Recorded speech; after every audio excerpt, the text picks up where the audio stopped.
a couple favors of everyone. One, if there's any empty seats in the tables that you see, please come up and fill those empty seats. And also, as we have a lot of things we wanted people to hear, so if you're in the back, try to be quiet so that people can hear what's going on. So welcome to the Lehigh Valley Tea Party June meeting. My name is Tom Carroll, and I'm the chairman of the Lehigh Valley Tea Party. And I, along with our board, welcome you tonight to our monthly meeting. Thank you for coming out. So, Andrew, would you lead us in prayer?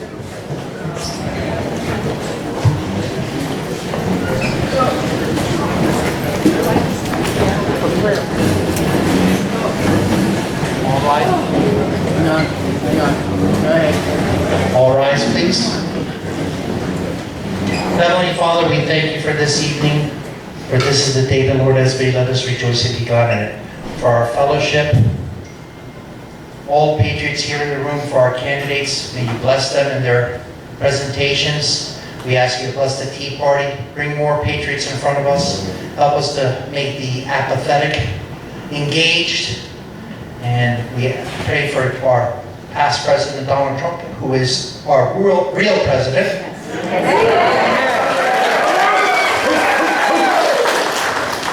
Awaken this country, Lord. It is your country. If God be for us, who or what can be against us? In Jesus' name, amen. Remain standing. Remain standing for the pledge.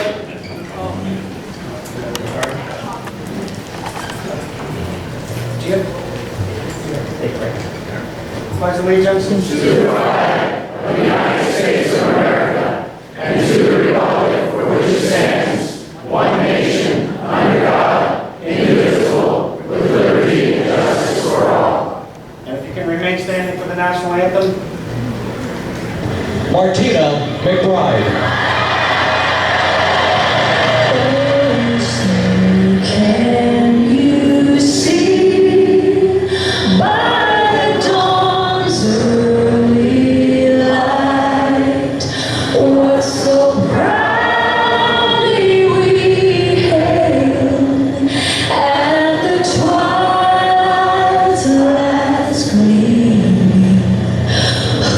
Broad stripes and bright stars through the perilous fight, o'er the ramparts we watched, were so gallantly streaming, and the rockets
So as you all know, tonight we're hearing from some very important people running for office to help us take back the House, take back Pennsylvania.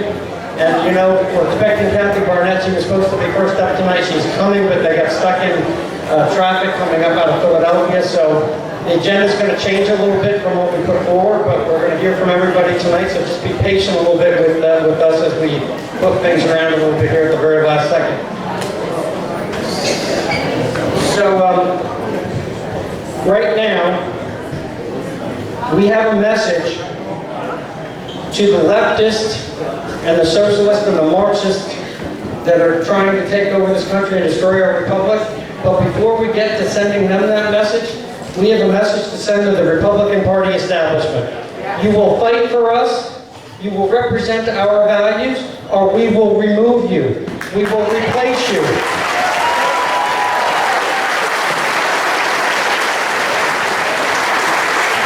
We will take away their volunteers. We will take away their funding. We have to have the courage of our convictions to not let them give us the argument that you have to support us because we're the lesser of two evils. The lesser of two evils is still evil. And we need to fight, and we need all of the candidates to fight for us. And that's why we're here tonight. So we have a great agenda for you tonight. We're going to have an update on Pennsylvania Voters United, which is the statewide organization that we launched. Tell you a little bit about that. We're going to hear from Kathy Barnette. You're running for the U.S. Senate, but we're going to flip that around, and we're going to then hear from Lisa Scheller, our candidate for Congress.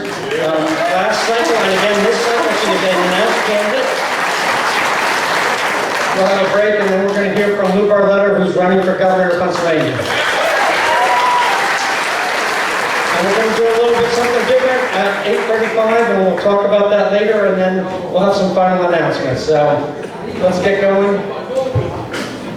If you paid your 2121 dues, you can pick up your name tag at the table in the back. Actually, were they over there? They're actually on the side. Sorry about that.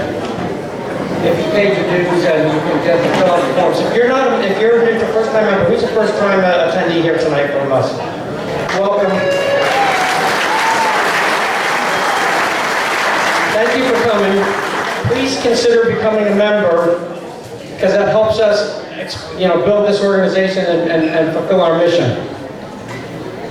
We will have a 50-50 raffle at the end of the night, and it'll be drawn at the very end. We have a gun raffle, and Annie and Mel are in the back selling those tickets. And we have new shirts, and Melissa's or Kathy's back there in the back selling our merchandise, so consider looking at those and purchasing those. And then also with the merchandise is these cozies that are made by one of our members. It's for us to sell, so look at the merchandise and help us out with that as well. And of course, as always, Andrew's selling those cannolis.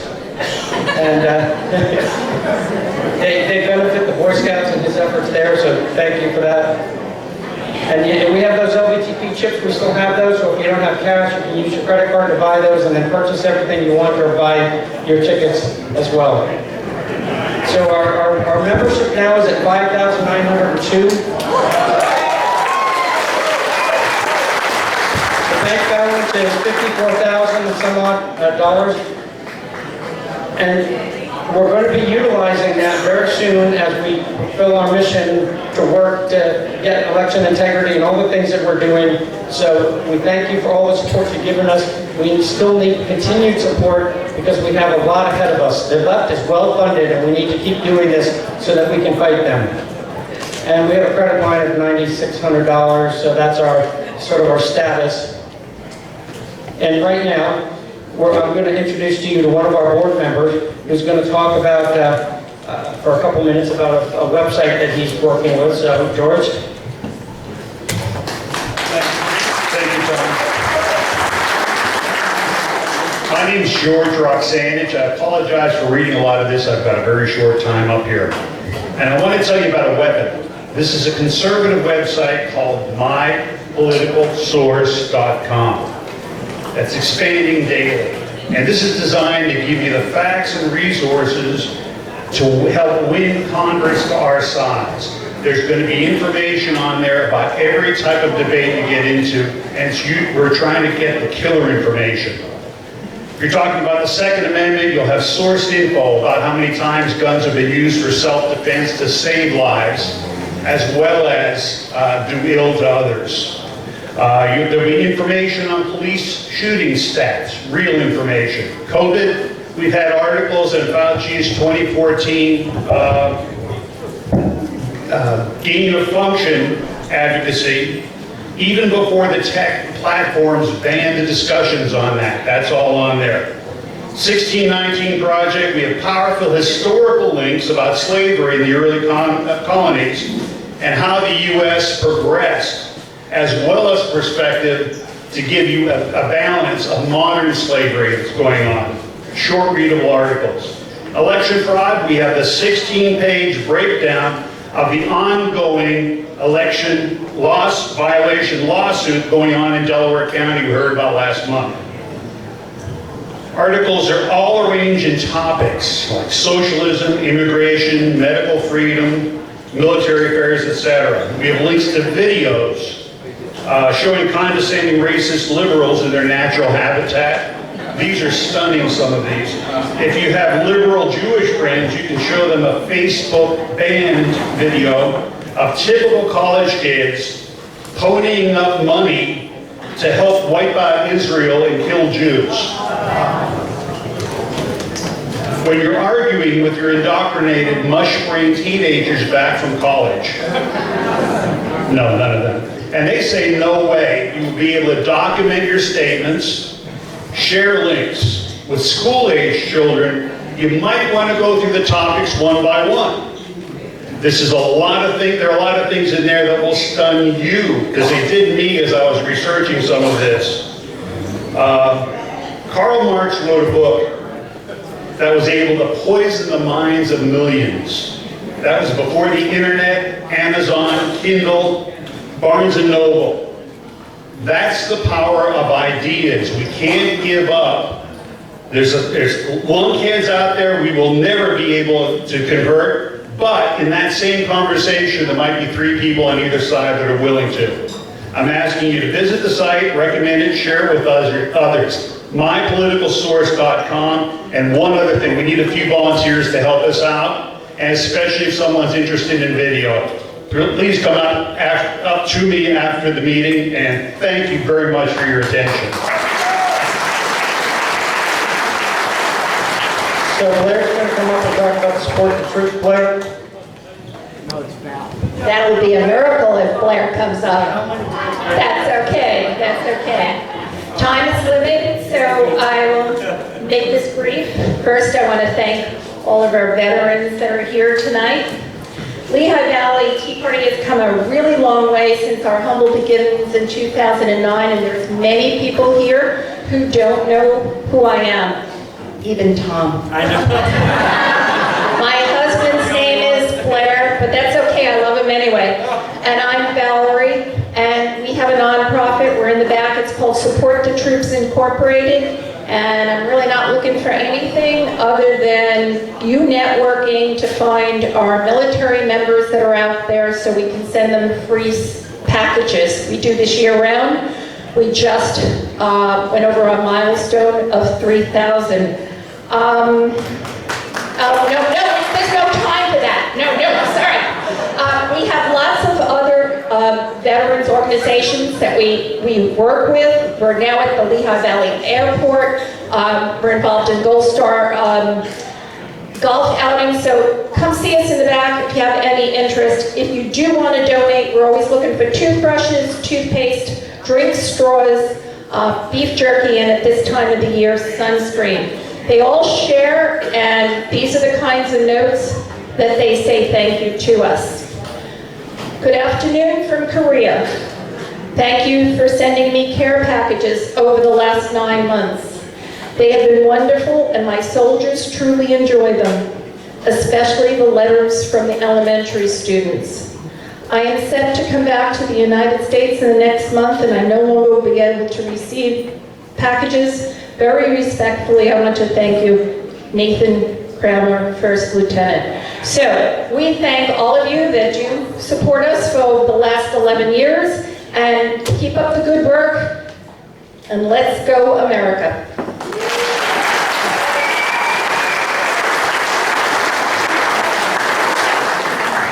So as we said, we started a statewide organization 2 months ago, and we were just going to give you a little bit of an update. We incorporated, it's a statewide organization founded by the Lehigh Valley Tea Party, and its mission to restore election integrity.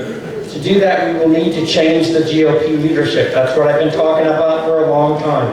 It may not make sense exactly to you, well, what's election integrity have to do with GOP leadership? It's the county chairs that interact with the voter registration offices across the state. It's the county committees that get involved with supporting these rhino candidates, et cetera, et cetera. So there's a lot that we have to do. And ultimately, the state party leadership that interacts with our elected officials across the state. And they are not doing their job. They're not giving us the legislation necessary to change these voter laws, et cetera. So we're going to put pressure on them at every level, up and down the spectrum. Currently, we have about 20,000 members since we've launched. Our goal is 150,000 members because, of course, Pennsylvania is large, and that's about the number of people involved in the teachers' union. So if you compare that, that's the kind of influence they have on what happens in Harrisburg, and we can't have that influence in Harrisburg until we build this coalition and get this accomplished. So all the members of our Tea Party here have been issued complimentary memberships for the first year. Trifolds are on your tables, and please take some home, give them to your like-minded friends and family, and ask them to join online, and ask them to donate online as well. If you have any questions, you can see our staff. We have a table up here up front, and we can create the change we want, but everyone must commit to doing their part. Okay.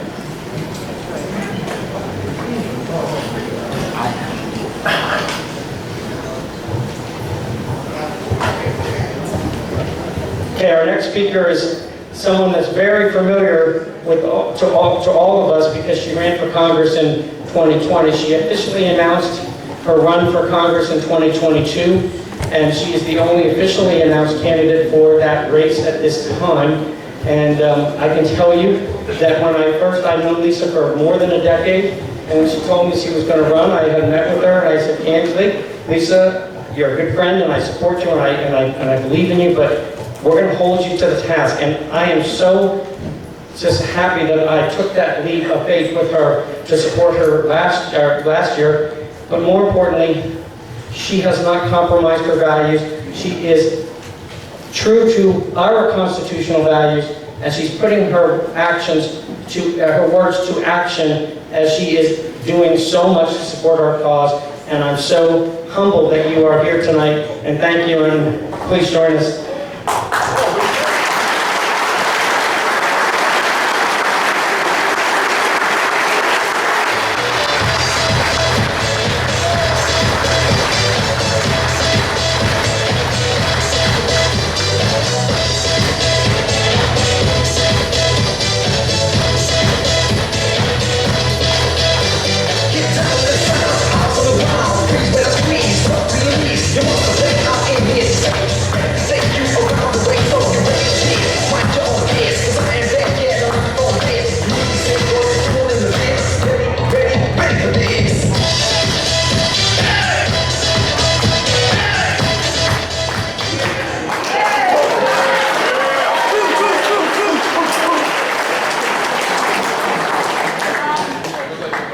Is this on?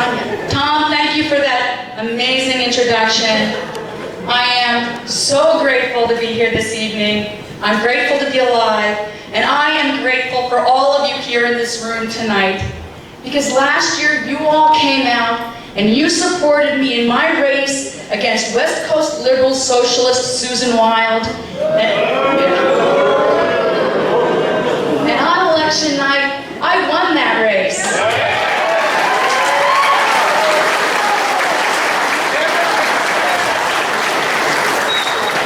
Until 2 days later when they told me I had lost, just like President Trump.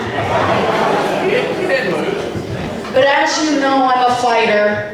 And what do fighters do? They get right back up and right back into the ring, and that's exactly what I am doing.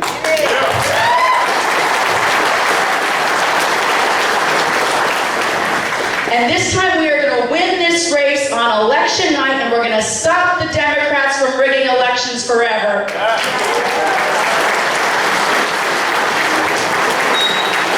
My name is Lisa Scheller, and I'm running for U.S. Congress to protect our American dream and to stop the Democrats from destroying our way of life.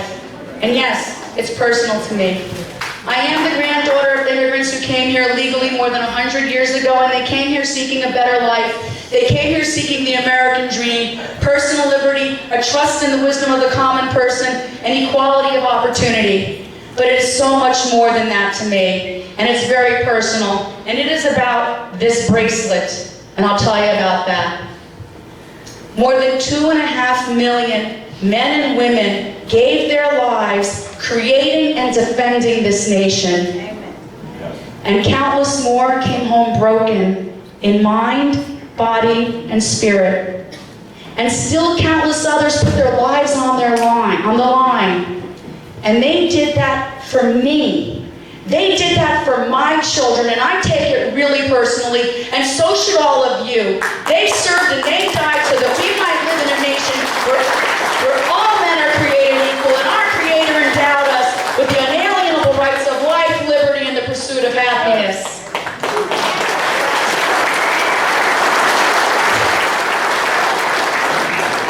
And about this bracelet, it's called a Defender's Bracelet, and it has a little charm on it for each branch of the military service. It was given to me by a friend of mine, a veteran and patriot. His name's Patrick, and he asked that I share it with others as a small token of my appreciation for their service. And so right now, I'd like to ask all of those who are currently serving or are veterans to please stand up.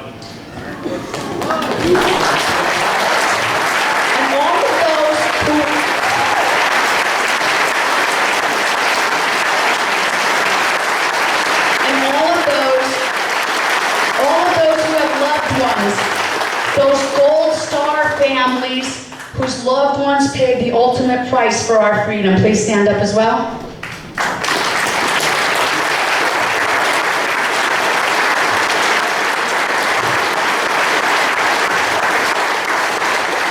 I commit to you that when I am elected to be your conservative voice in Washington, I pledge 100% of my congressional salary to charities that benefit veterans that live right here in this district.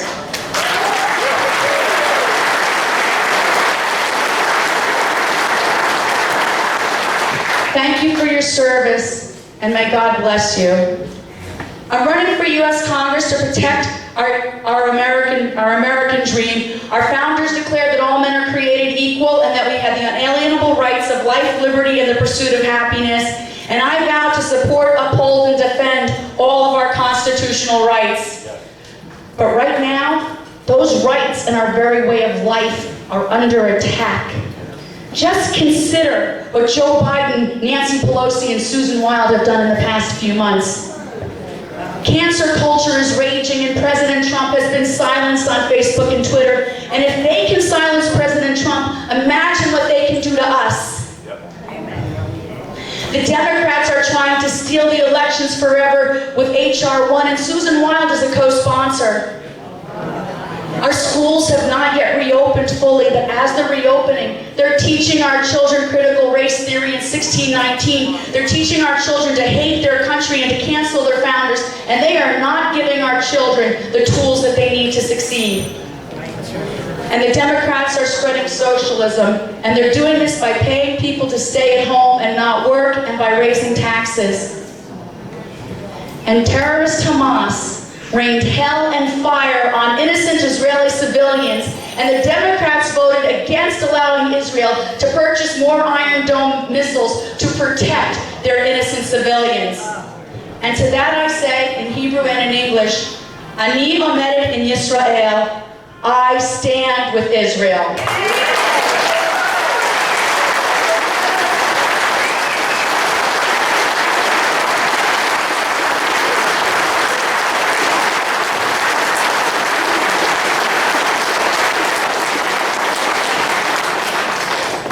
Crime is surging in our Democrat cities, Democrat-run cities, and the Democrats, they want to defund the police and take away our guns. Well, I will not let them do that.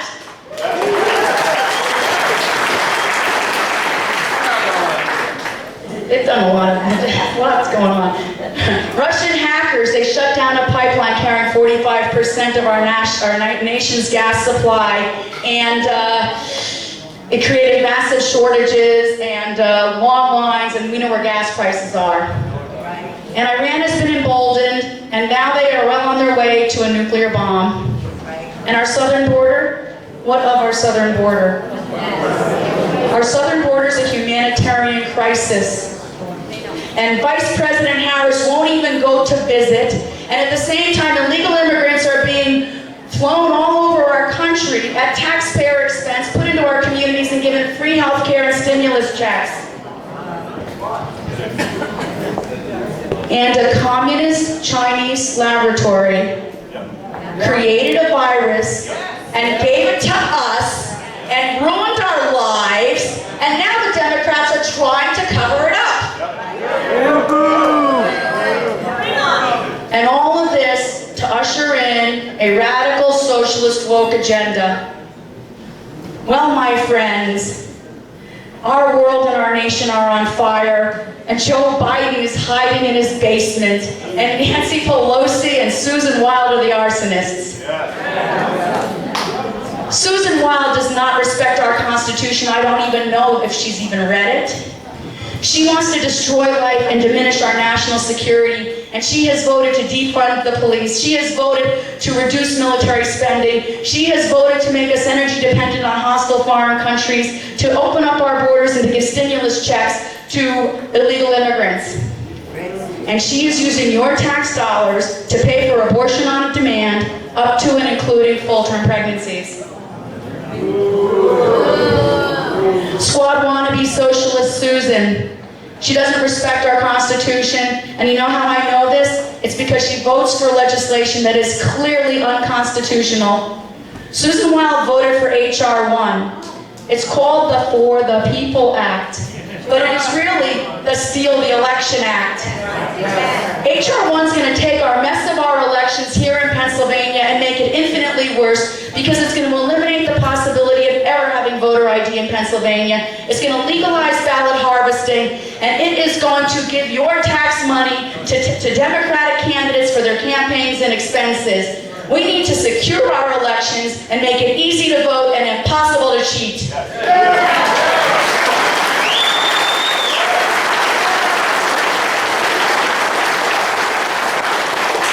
And Socialist Susan and the progressives, they want to take away your job for the sake of the Green New Deal. In fact, they want to kill all of the energy jobs in Pennsylvania. And then they're going to take away your car, and they're going to put you to work for the government instead of yourself. And then they're going to raise taxes so that whatever you do make goes right back to the government. Squad wannabe Socialist Susan and the progressives want to create an America that our founders wouldn't even recognize. Right. But I believe in America. I believe in America. And I am going to fight to put forth an America's First agenda that puts you first and that created the great prosperity that we have had in the previous 4 years.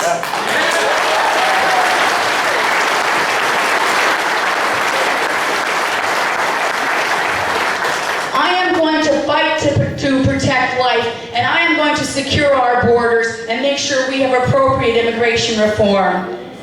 I am going to put American interests first and make sure that our military is strong, the strongest to defend our nation.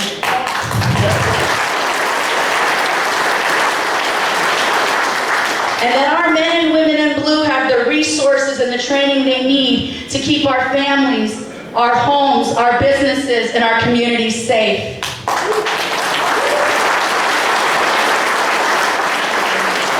And I will protect life by making sure your tax dollars never fund abortion.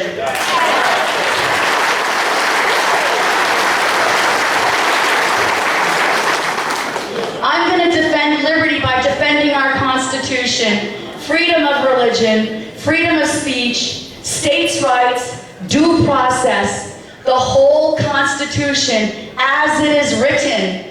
And you know what? The Second Amendment shall not be infringed.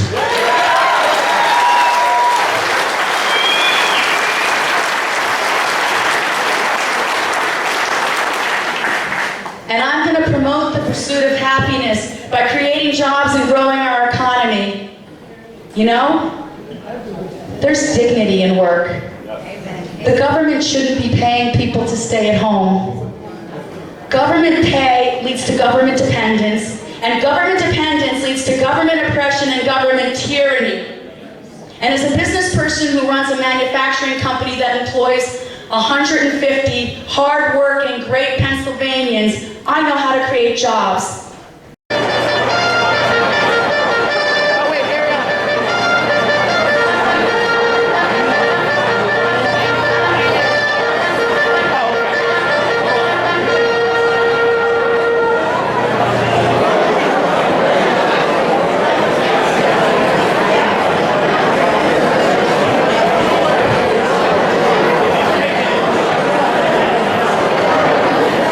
We could all take our seats at this point, please.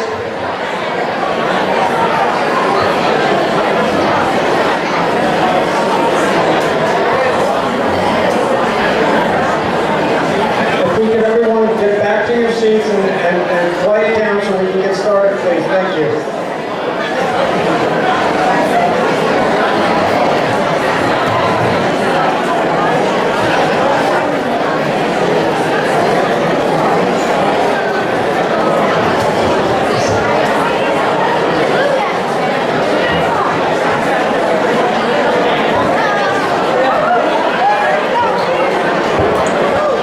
Okay.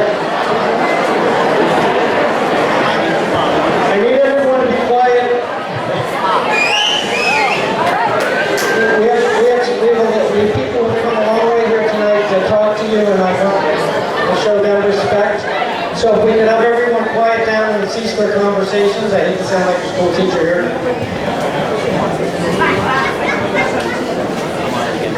You know, it was many years ago, several years ago, that Tom Campione and I were going around the region to deal with the different issues that we were pursuing.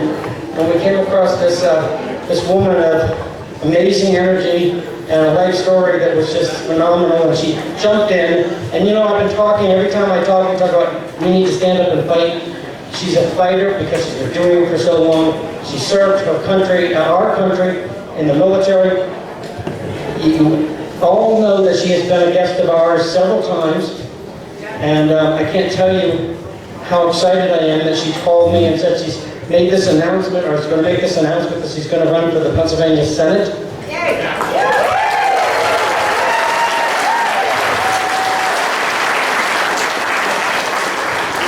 Kathy Barnette is here tonight to talk to you a little bit about what she's doing and why she's doing it, but I know why she's doing it, because she's here to protect her children and our families and to save our nation. So I want to thank Kathy for coming up, and I want to introduce you to one of my good friends, Kathy Barnette.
Know me. For the overwhelming majority of you, you know me.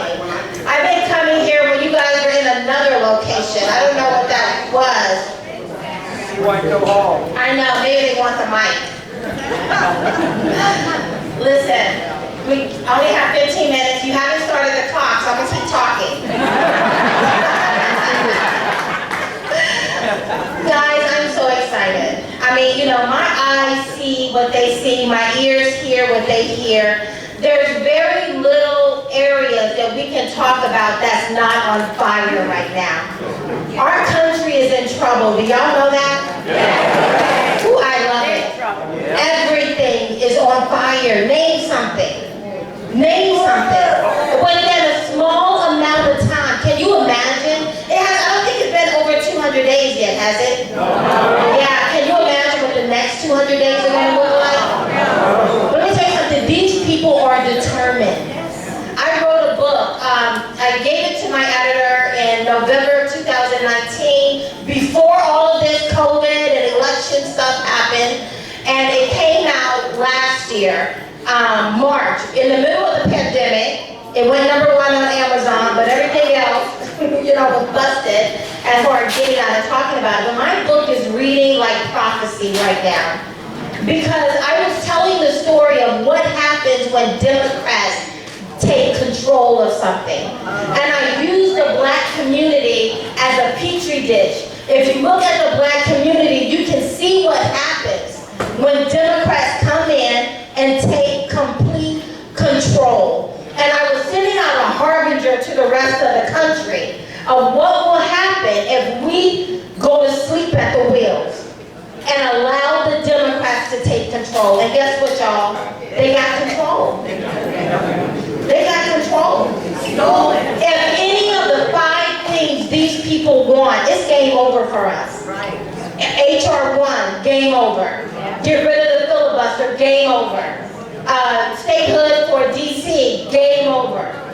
Any of these things, electoral college, get rid of that, pack the court, game over for us. These people are not playing with us. I said it all last year. Don't go to sleep on them. They are not playing with us. They are very determined. And now they have, who would have ever thought Manchin would be our saving grace? I mean, who would have ever thought that the nation would rest on Manchin? But it does. What are we going to do about it? We can keyboard warrior. We can complain and moan. We can get together and console one another.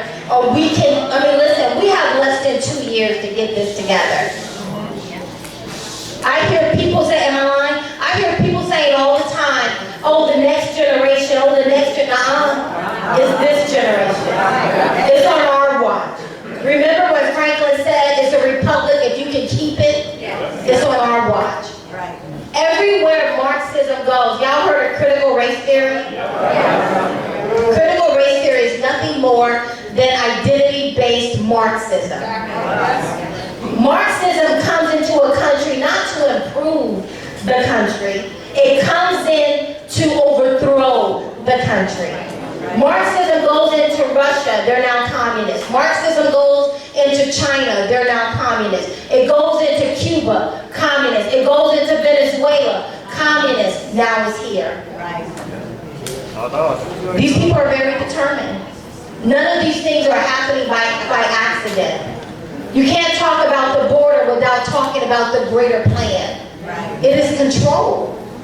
I am running because I believe I am your best chance at holding this seat. I wish, now, you guys heard of the late Herman Cain? Yeah. His economist is now on my team. We talk about every other day we're talking, right? I wish we had a culture that wanted to talk about substantive things. About 4 weeks ago, the Senate had a hearing on whether or not to get rid of the filibuster. Guess what they titled it? Jim Crow 2.0. What does Jim Crow got to do with removing a very consequential policy like the filibuster? If the filibuster is removed, game over. But they called it Jim Crow 2.0. Why did they do that? Because they can. Because we now live in a culture where it's more style over substance. When was the last time you heard a Democrat debate an issue? I'll wait for it. When was the last time? They don't. Because they don't have to. Right? I walk into the room, I neutralize more than half of the Democrats' talking point. Most of you know my story. I'm a little black girl who grew up on a pig farm in southern Alabama. There was a gentleman, a farmer. Yes, I love farmers. I grew up on a pig farm. It was not glamorous. I grew up below the bottom rung of the economic ladder. I grew up in a home with no insulation, no running water, an outhouse in the back and a well on the side. But you know what? No one ever told me I was a victim. No one ever told me all the odds are against me. And my family certainly had reasons to complain. They had a lot growing up in the really deep south of Alabama. Oh, there I am. I was so excited when I made it to the curvy couch. I was like, yes, I won. Who would have known? Look how youthful I looked back then. I look so happy, look. And then I get into politics. But you know, no one ever told me when I was a little girl that I was a victim. No one ever gave me a psychology of lack, that I'm lacking something, that I'm inferior. I mean, look at y'all. Are there any black people in here? I see one. Two. According to Democrats, I should walk in here and immediately feel inferior. I should immediately feel like somehow, no, but that's what it is, right? According to Project 1619, racism is everywhere. According to white privilege, you have privileges that my brown skin doesn't give me. You're superior, and I'm supposed to walk in here feeling inferior. That's what they really mean when they say white privilege, is that your skin gives you something, my skin bars me some. Let me tell you something, this is my country. Amen. This is my country. I don't walk into a room with my hat in my hand, waiting for someone to admit me into the American dream. I am the American dream. And this is the story. Over 1 million people become legalized residents in this country every single year. Over 1 million people. You don't see a million people trying to get into China unless they're sneaking out of North Korea. But you don't see that. You don't see a million people trying to get into Iran. There's a reason why, they're saying at the end of the year, 2 million illegals will have crossed the border this year alone. There's a reason for that. This is the greatest country that has ever existed. And it is the greatest country because it was founded upon the greatest political document ever written, the U.S. Constitution. But the U.S. Constitution is nothing more. I'm going to have to talk fast because my time running out. The U.S. Constitution is nothing more than a set of law and order. But if you go into certain neighborhoods right now talking about law and order, it is the equivalent of a racial slur right now. Our country does not work when you just get to make it up as you go. Do y'all know the 5 rights of the First Amendment? I know y'all know the 5 rights. I know, what are they? Freedom of speech, freedom of religion, freedom of assembly, freedom to petition, and freedom of speech. Every last one of them are under assault right now. Last year, some people can speak their truth, others just had to shut up and deal with it, right? Remember when we gave Democrats 4 years to prove Russia collusion? And the only thing we found out is that it's actually Democrats who are colluding. At the end of the day, what were we asking for? 10 days? And what did they tell our side? Shut up. Be quiet. Our nation doesn't work that way. When we went to petition, what are they now calling us? Insurrectionists, right? But when Black Lives Matter and Antifa were burning down federal buildings, blinding cops with little lasers. Remember David Dorn who was shot in the face? A little 2-year-old who was shot in the stomach? They just said, oh no, they're mostly peaceful protests. Remember that? Our nation is in trouble. These people are not playing with us. And if we select another good old boy, I wish we lived in a culture where the color of my skin didn't matter. But I have never talked so much about the color of my skin until I decided to run for office. And I've been black all my life. And I have never talked so much about the color of my skin until I decided to run for office. The color of my skin is perhaps one of the least interesting parts about me. Right? I've lived many lives. And it's probably the least interesting thing about me. But it's the only thing people want to talk about.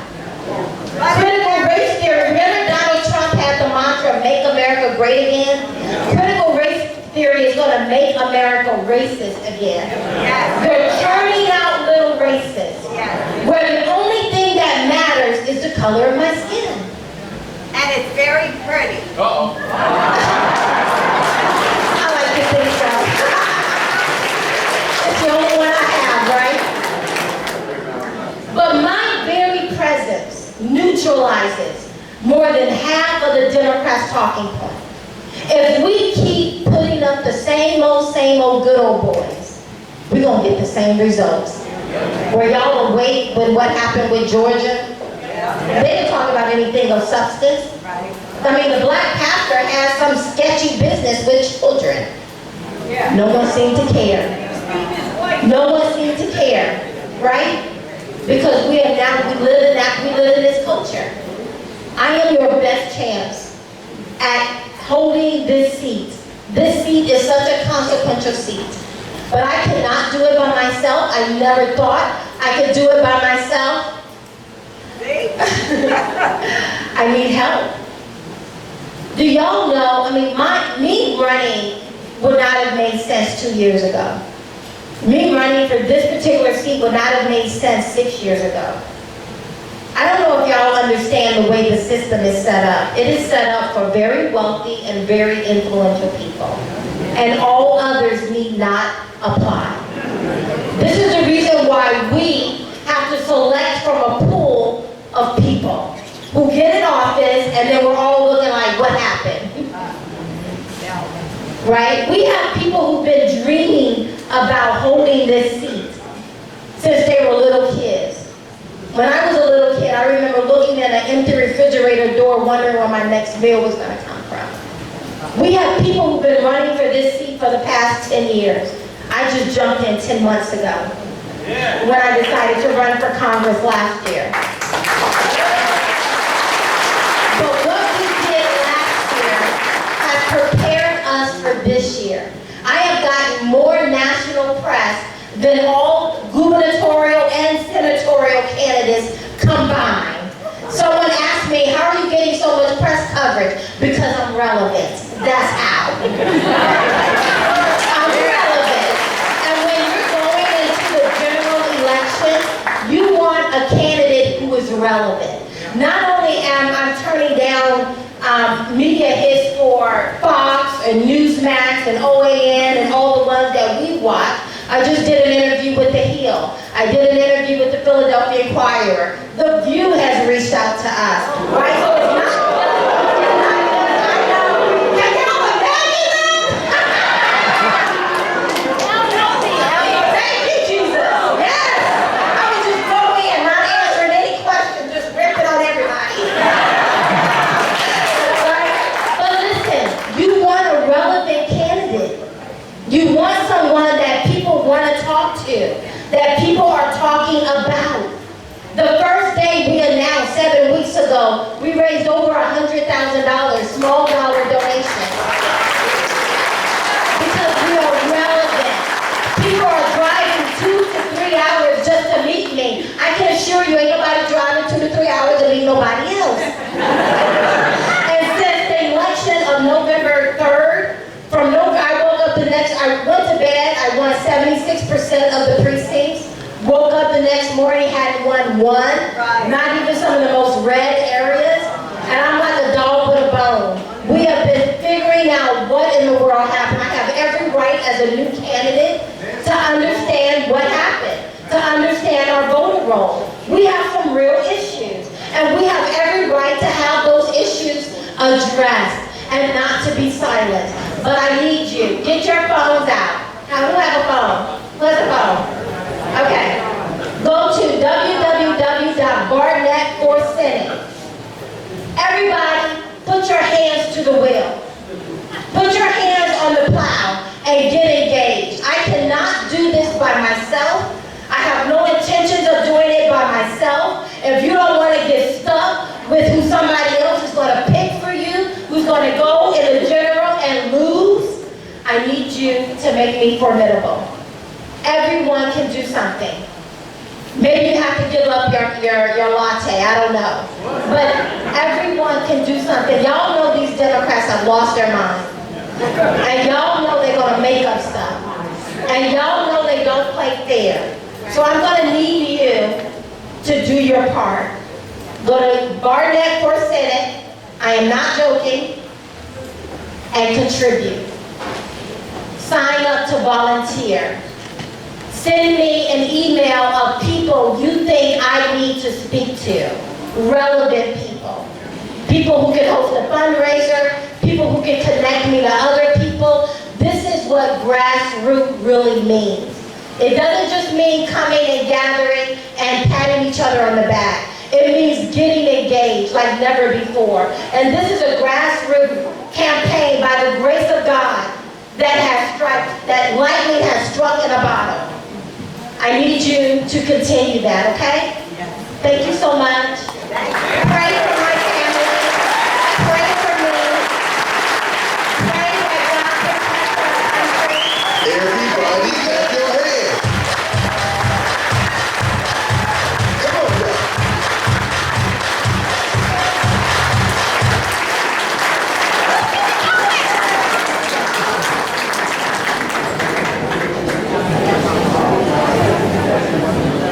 God put us in this place and this time for a reason. He wants us to stand up and fight, and He's asked the people that are coming to us to fight, and we need to stand up with them and fight, as we've been saying all along. We have a lot of battles to fight, and thank you, Kathy, for coming up and speaking to us today. We need to engage, we need to win this seat. So, at this point, we're going to let somebody special introduce our next speaker.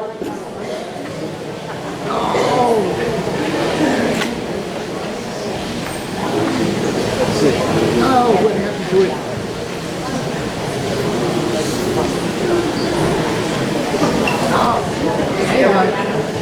He's got another order. I moved a bunch of slides.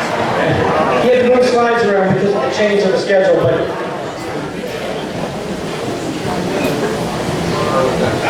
as we wait for that, just want to remind everybody how the county parties across the state are going to approach you and say that they have their candidate in mind, and they're going to try to tell you that the people that we bring to you aren't the right people, and they're going to try to tell you why. We're here to tell them we're not going to listen to them anymore. The Republican establishment continues to say, if you follow us, we'll win, and they win, and they never win, they lose. And then when we lose our freedoms. So that's why it's so important that we not listen to this anymore. Yes, we're still all mostly registered Republicans, but we got to fight this battle in a different way, in a different time now. Okay. But I want to introduce somebody that really is a star. He's smart, he's strong, he loves this state.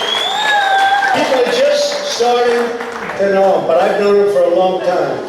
And you know, when he wants something for Pennsylvania, he is brutal. He's brutal. So, if you would, Lou Barletta, please come out. Lou Barletta.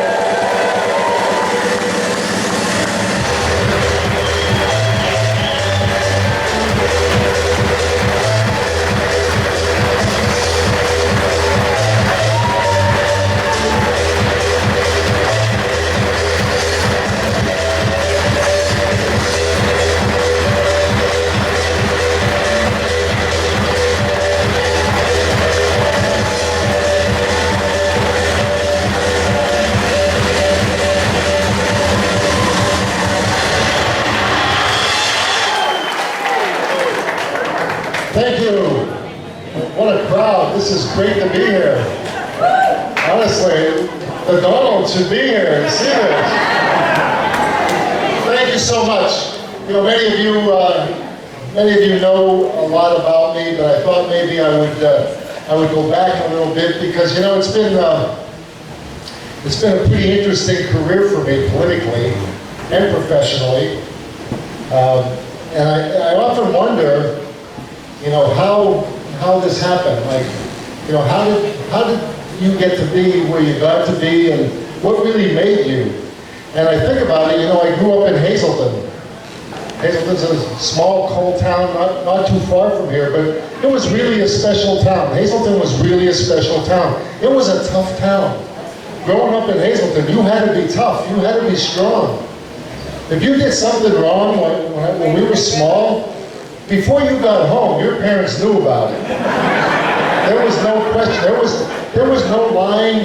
You know, in Hazleton, right was right, wrong was wrong, and you never tried to convince anybody anything different. That's the way I grew up.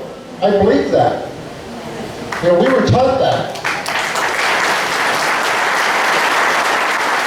I remember playing baseball, and I think back on it now. It was an old coal field that was covered with rocks and glass.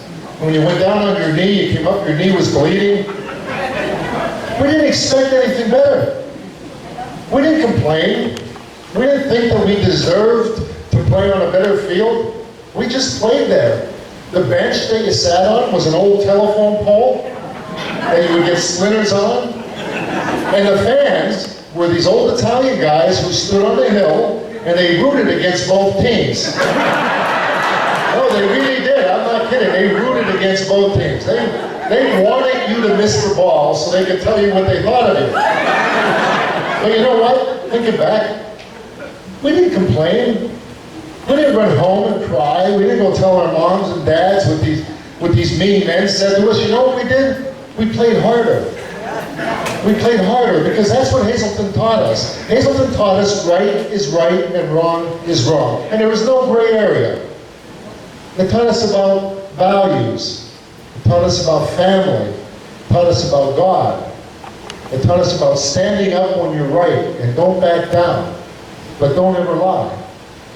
And when I think about it now, when I moved forward a little bit, when I became mayor of Hazleton, little did I know that I would be faced with a problem that I would never, ever expect to have. I was faced with the problem of illegal immigration. This was back in 2000, between 2000 and 2005, we saw our city change. And I couldn't understand it because we were like 2,000 miles away from the nearest southern border. So it wasn't a town that you would expect would have a problem with illegal immigration. But we did. When I became mayor, the city was bankrupt. Literally, we were bankrupt.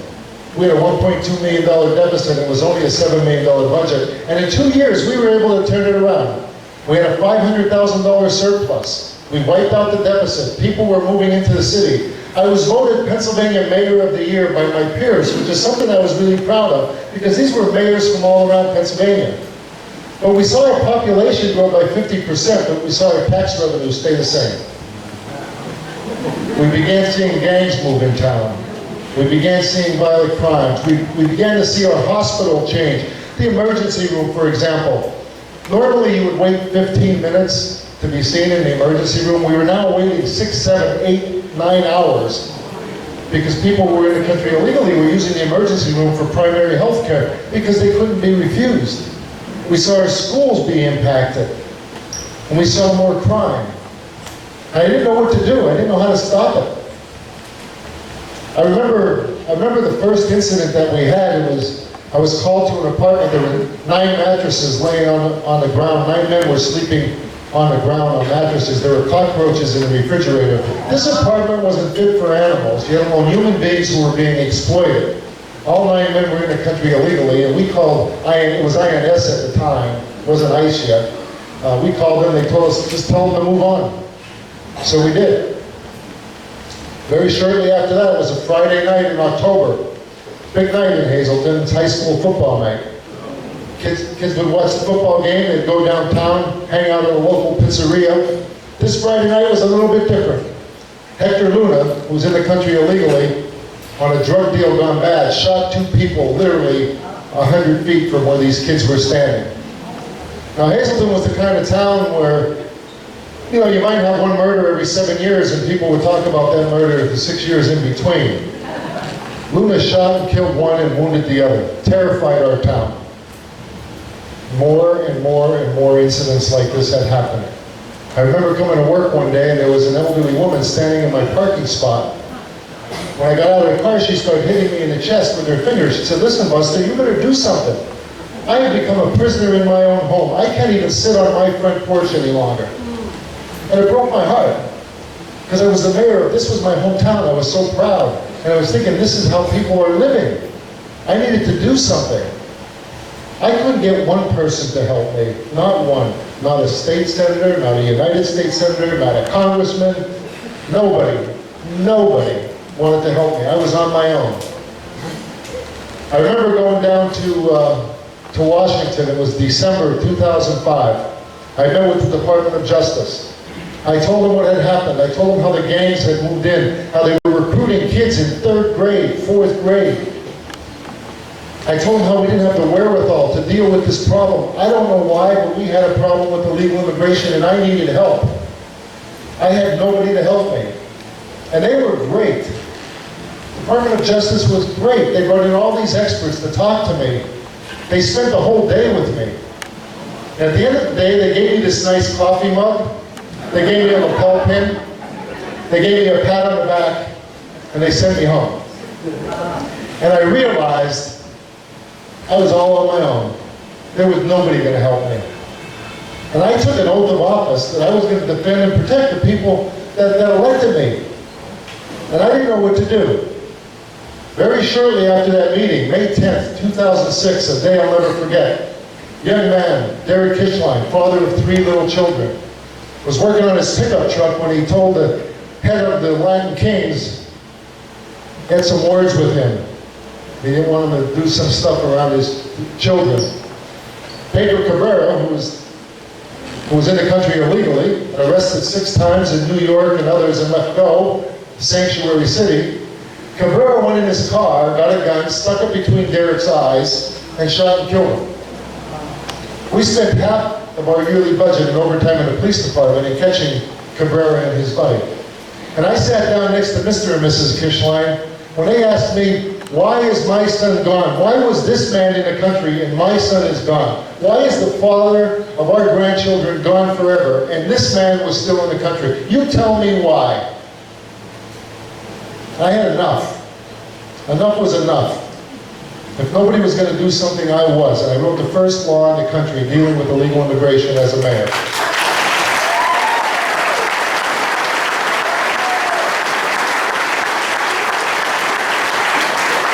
I was sued immediately. I remember I was sued immediately by illegal immigrants who sued the city. Oh, it gets worse, right? The movie's going to be great. They're just going to find an actor with a big nose like mine. Not De Niro. I don't want De Niro anymore. I used to like him, but I don't want him. It can't be him. The ACLU, who represented the illegal immigrants, had told us that if I didn't back down, they would get us, bankrupt the city, I'd be done politically. Well, we were already bankrupt by this time, so you can't be bankrupt twice, so I didn't care about that. And as far as getting me politically, I wasn't having a heck of a lot of fun at that time either, so I didn't care about that, but I knew one thing, I wasn't going to back down. In fact, I was going to double down. And I told him I will fight all the way to the Supreme Court if I could. Well, I didn't know how we were going to do that because we didn't have any money. The illegal immigrants who sued the city had asked the judge if their identities could be kept confidential because they didn't want anyone to know who they were, so I don't know who they were. I don't even know if they were from Hazleton. We weren't allowed to see them. They then went back to the judge, a liberal judge, and asked if they could be excused from showing up at the trial because they were in the country illegally and they didn't want to go to a federal courthouse out of fear of being deported, which he granted. Illegal immigrants were given more rights than you as a United States citizen were given. Media, I remember going to City Hall the first day after I passed the ordinance. I went to City Hall and there were satellite trucks all around City Hall and I'm thinking, I wonder what happened here. And I realized it was me. And I did interviews all day, and you name it, Katie Couric, World News Tonight. One came in after another. Media came in from all over the world. And I remember ending every interview the same way. I had created a small defense fund. And I said, real quick at the very end, if you want to help Hazleton, send a check to Small Town Defenders. And I was shocked what happened. The mailman began bringing bags and bags and bags of checks. Checks from every state in the country. All 50 states, including Alaska and Hawaii, in small denominations. I remember sitting on the floor in my mayor's office, throwing the checks up like a bride on her wedding night. One was from a veteran who sent me $7. He said, Mayor, this is everything I have in my wallet. Keep fighting. You're fighting for America.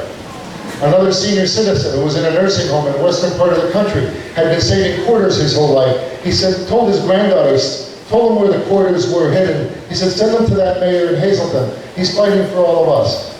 And I realized this wasn't just a problem in Hazleton. This was a problem all around the country, except nobody had the courage to stand up and do anything.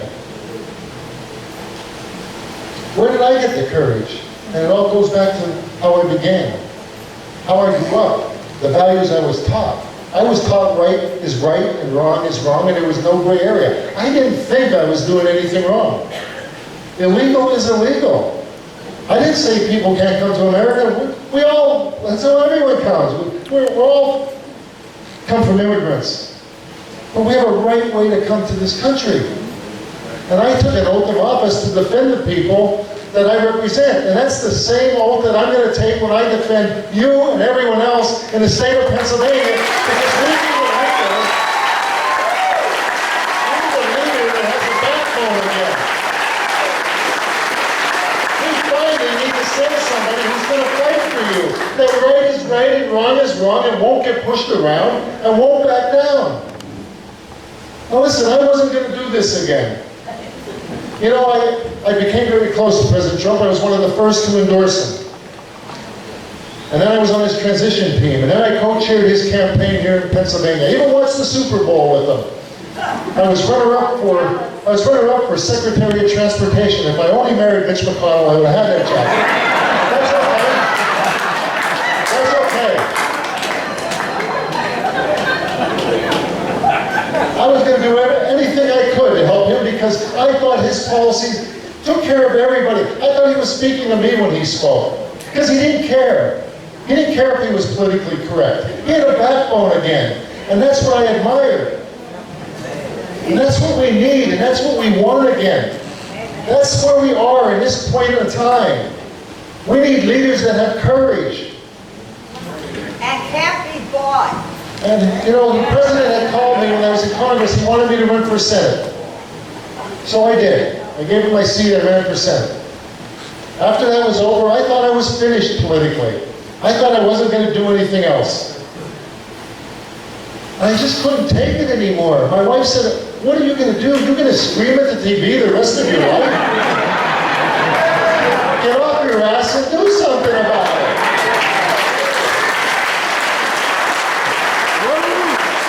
She was right. She was right. I thought, if not me, then who? Who can I trust that's going to have the courage to stand up when it gets tough? Because we're going to do tough things. We're going to do tough things in Pennsylvania, and the country's going to pay attention. And I've been tested.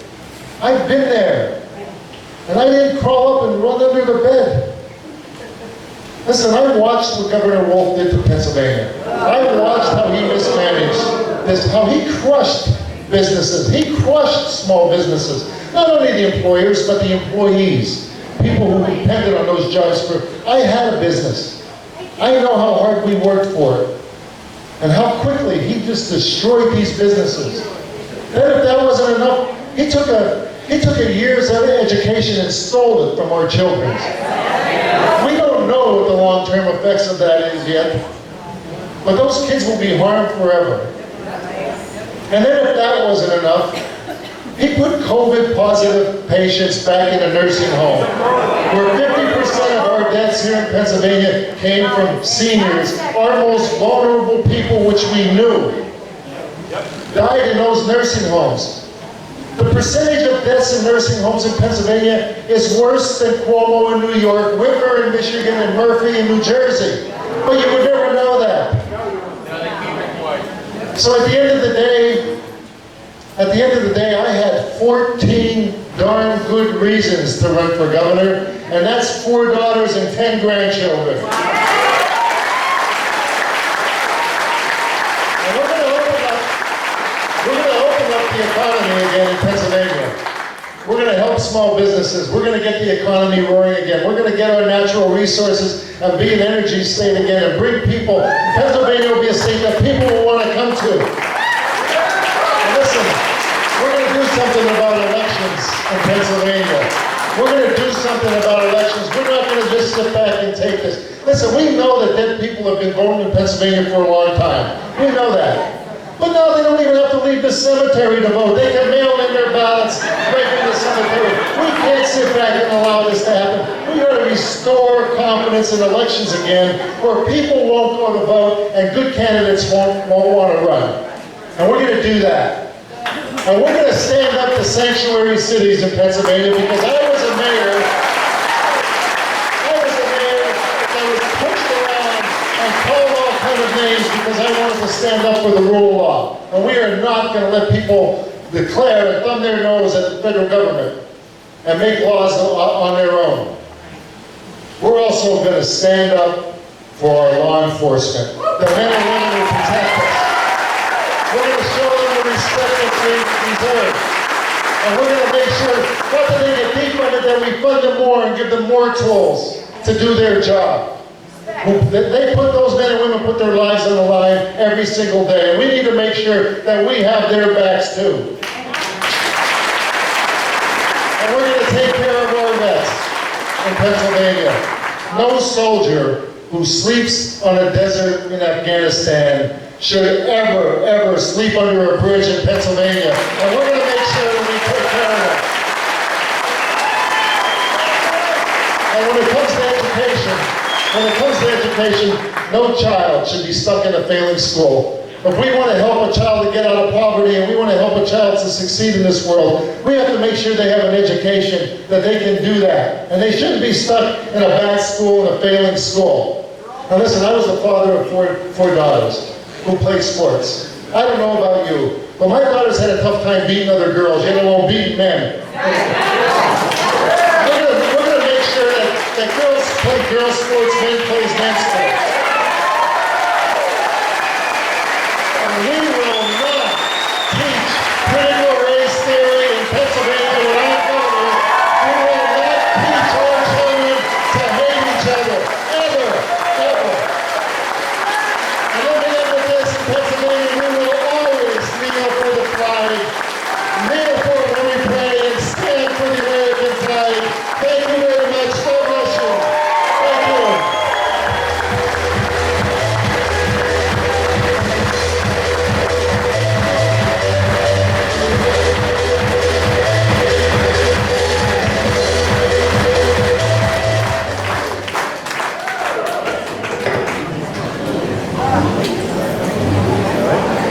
Hey, you're right.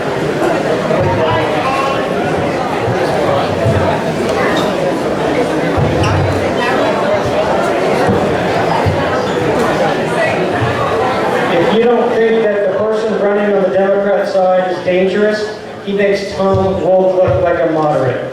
Josh Shapiro is more dangerous than any man running for governor in the United States of America, and we need to stop him, and we need to put someone in that office that will fight for us.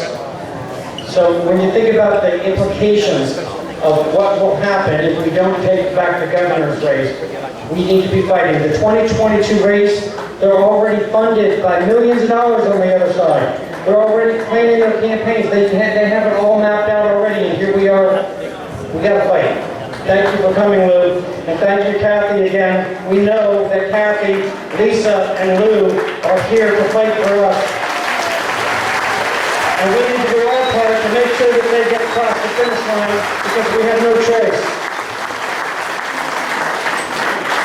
All right, so our final segment tonight. Match me, okay, we have Jim Rush, one of our board members, is going to do something a little interesting tonight. So what we're going to do is he's going to come up and explain to you what we're doing here.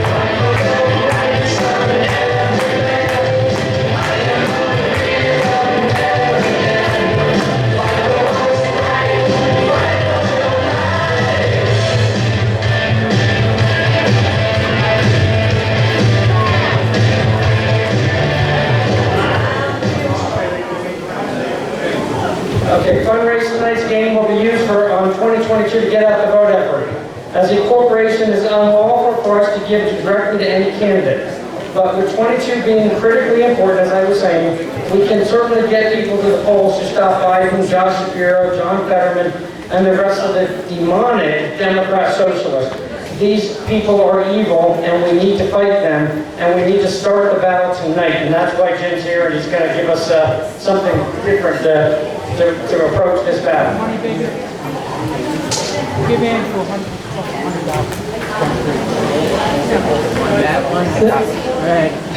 Thank you, Tom. Like I said, my name is Jim Rush. I'm on the executive board of your Lehigh Valley Tea Party.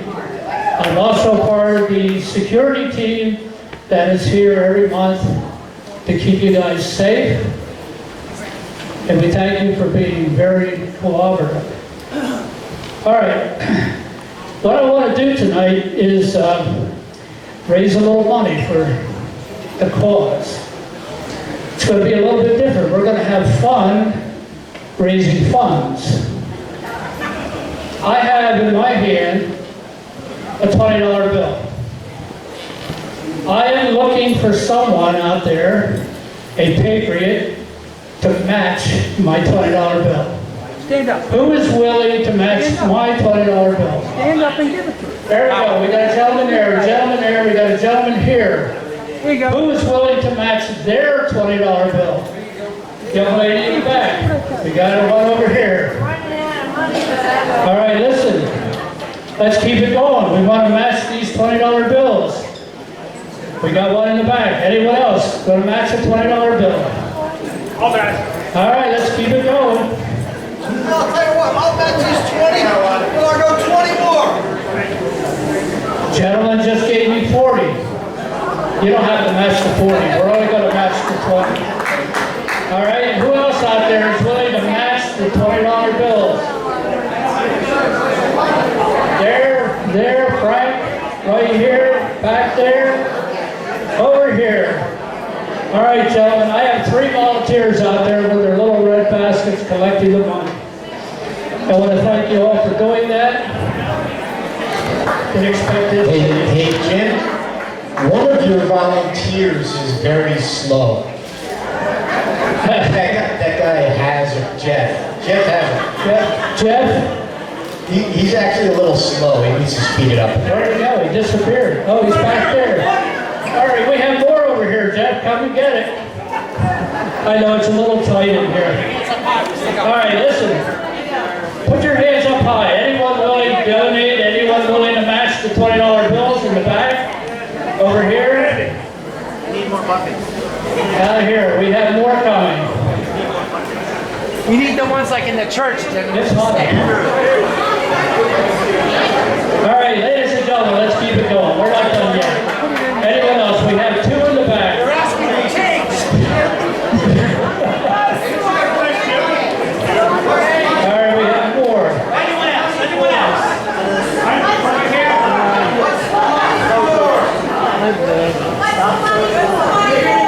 Wait. Did he give any money? Come on, let's do it. Empty up, Campio.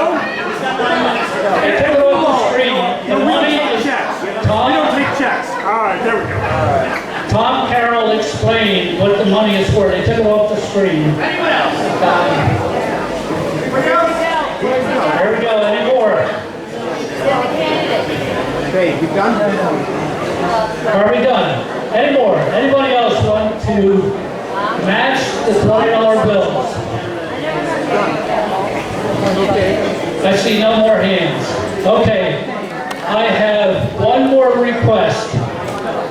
Do we have a super patriot in this room that is willing to match all the money we collected? Someone's gonna need 500. Do it. Where's Carol? They took him off the screen. I know. I don't control it. You got it back on?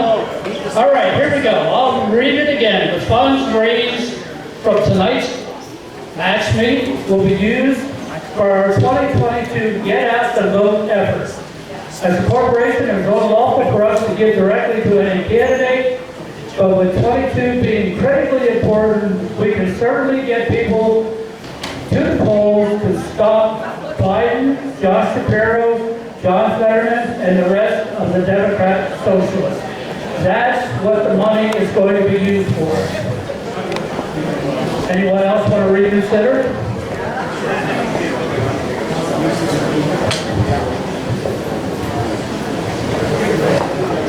Do I sound any better? All right, listen, one more time with that request. I don't know if you all heard me. I'm still looking for that super patriot out here that's willing to match all the funds that we just collected. I think they're counting that up now. Do I see a hand? Any hand? Let's go. All right. Ladies and gentlemen, where is Mr. Carroll?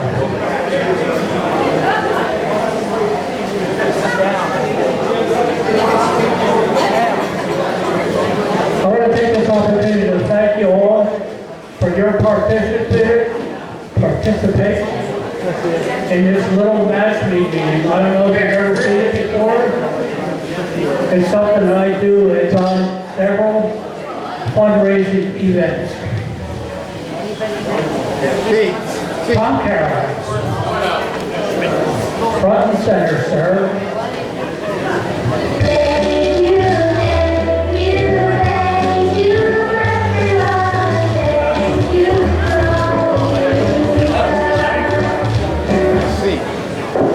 I don't know what he did, but I'm just... Where are you, med school? I wish.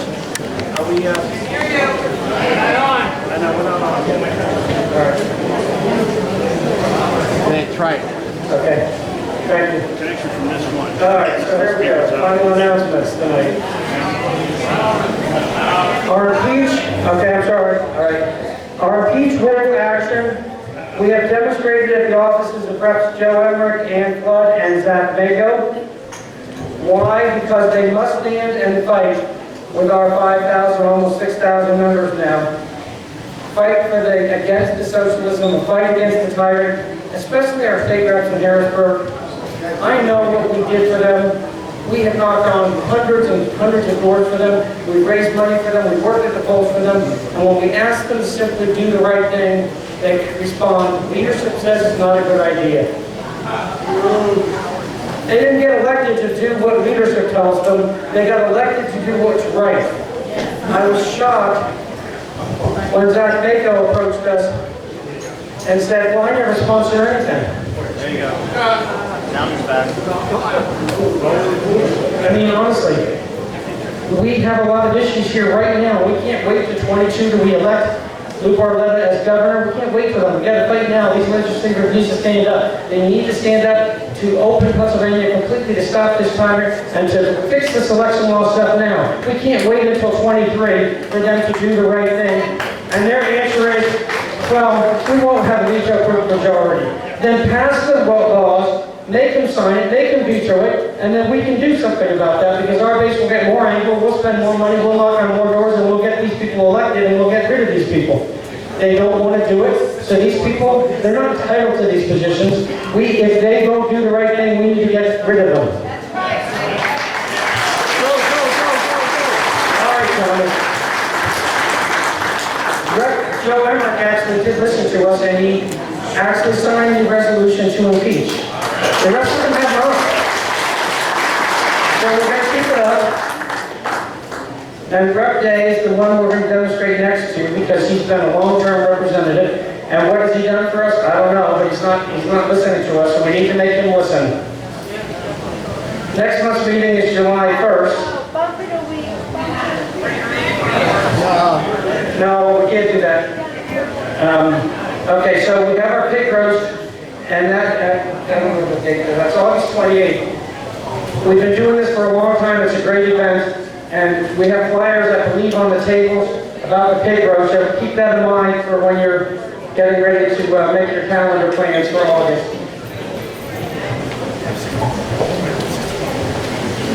Okay, I'm told that he raised $16.04 tonight with Jim's thing, so that's going to go through the ballot. With the election integrity. We're going to do the 50-50 raffle. No.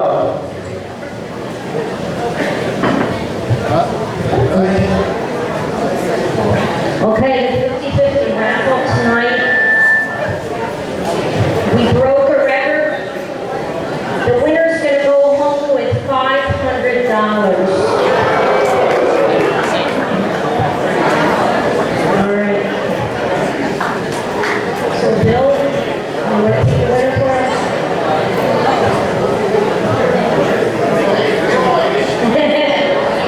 Then we come back to you for closing remarks. Thank you. The winner, show your ticket, 4657533. 4657533.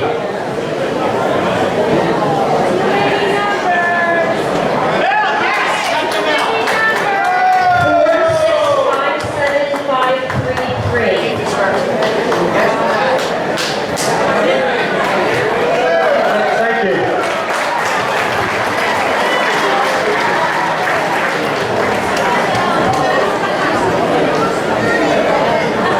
One of the things I want to say is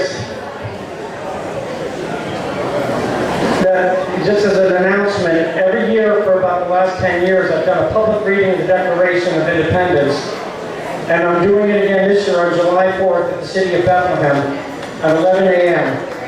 It's important, we need to stand up. The mayor of Bethlehem has indicated, and the one that's going to probably be the next mayor of Bethlehem has indicated that they're going to make sure that we're arrested if we go there. So we need a lot of people there to say, you're not going to arrest us for reading our Declaration of Independence. We don't need a permit to stand and assemble and read the document that announced the rights that God gave us. So if you're around, please consider coming to our July 4th meeting. I just think that, like I've said so many times, that we are in the battle like never before. You know, we always hear about how Ronald Reagan said freedom is but one generation away. It's not but one generation away.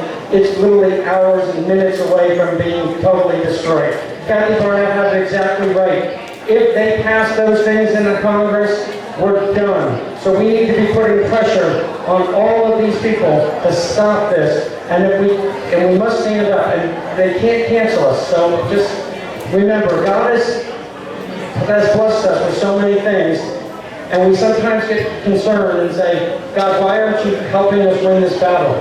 We need to help Him win the battle. We don't need God to be on our side. We need to be on God's side. And that's how we will win this battle. So God bless